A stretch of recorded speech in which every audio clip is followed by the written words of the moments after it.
Қайырлы күн, құрметті көрермендер. Бүгін біз сіздермен бірге сан ғасырлар өтсе де, өзектілігін жоймай келе жатқан үздік туындылардың бірі де бірегейі ежелгі грек драматургы Еврипидтің қаламынан туған Медея трагедиясы турасында ой қозғамақпыз. Еврипид біздің дәуірімізге дейінгі шамамен 485 жылы туған. Оның трагедиялары өз заманына байланысты саяси ойлар мен астарлы сөздерге толы туындылар. Еврипид шығармаларынан бізге 18 драма жеткен. Солардың ішіндегі ең атақты трагедия Медея. Медея трагедиясы Алматы мемлекеттік қуыршақ театры сахнасында 2018 жылы сахналанған ересектерге арналған қойылымдар қатарына жататын үздік қойылым. Бұл шығарма алтын жабағы іздеп Колхидаға сапар шеккен теңізшілер туралы мифтің негізінде жазылған. Пелей патшаның тапсырмасы бойынша оның інісі Ясон басқарған аргановтар алтын жабағыны қолға түсіріп Грецияға әкелуге тиіс еді. Ясонның мақсатына жетуіне Колхида патшаның сиқыршы қызы Медея көмектеседі. Ясонды құлай сүйген Медея өз ата-анасына опық жегізіп, бауырын өлтіруге дейін барып ғашығын құтқарып, алтын жабағыны олжалап береді. Ясон үшін Медея Пелей патшаны да құрбан етеді. Осыншалықты құрбандыққа барған Медеяны Ясон тастап, Каринф патшасы Крионттың қызына үйленеді.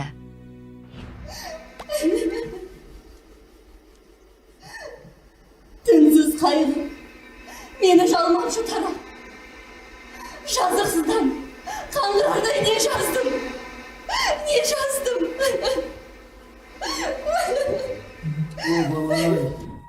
Күйеуінен өш алу үшін Медея өз балаларын өлтіруге бел байлайды.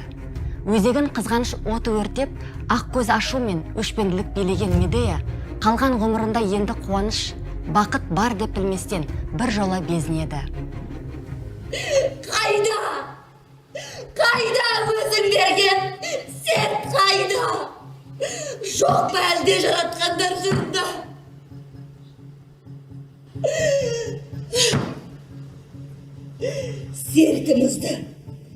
Сертімізді бұзған сенсің.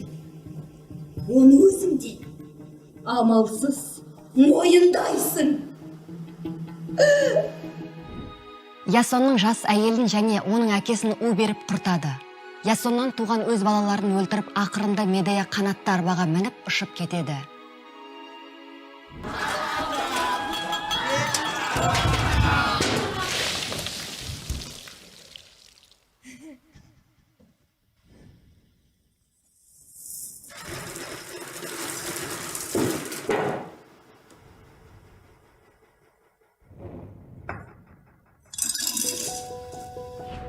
Сахна төріндегі Медея бейнесінен болаттай мықтылық, кекпен ызаға толы жүрекпен қатар, еркелеуге, алаңсыз өмір кешуге, бақытпен талпынысты әйелге тән нәзіктікті байқауға болады.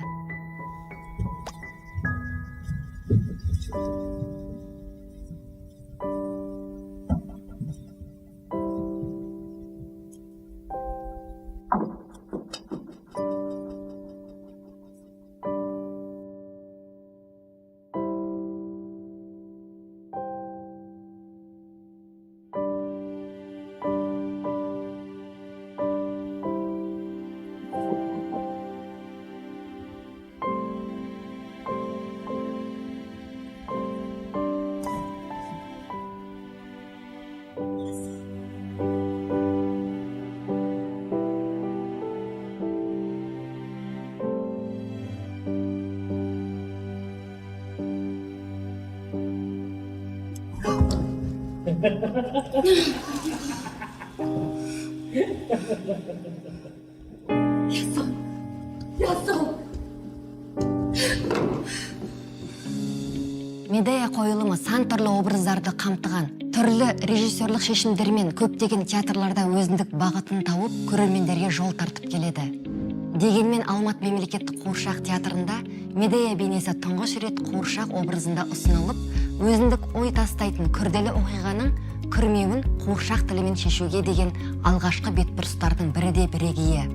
Пьесаның негізгі желісіне сүйене отырып, Медеяның ішкі тебіренісі мен терең күйзелісін планшетті қуыршақтарды, жаңашыл декорацияларды өзгеше бақытты ұтымды пайдалану арқылы, қасіретке толы әйел тағдырын көрсете отырып, бүгінгі таңдағы адами құндылықтардың әлсіреуін баса көрсеткен спектакль режиссері Айдын Салбан өзіндік идеясын көрерменге жаңаша ұсынған.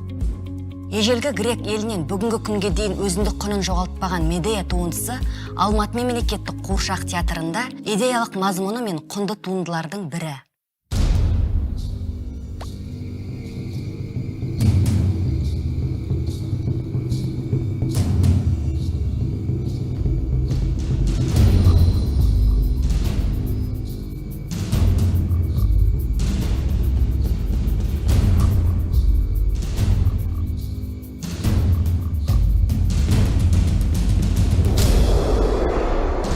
Осымен лекциямыз аяқталды. Сіздерге арналған 3 сұрағым бар. Бірінші сұрақ. Ежелгі грек драматургы Еврипидтің біздің дәуірімізге қанша драмасы жеткен? Екінші сұрақ. Алматы мемлекеттік қуыршақ театрында ересектерге арналған Медея трагедиясы қай жылы сахналанды? Үшінші сұрақ. Алматы мемлекеттік қуыршақ театрындағы Медея қойылымының қоюшы режиссерін атаңыз.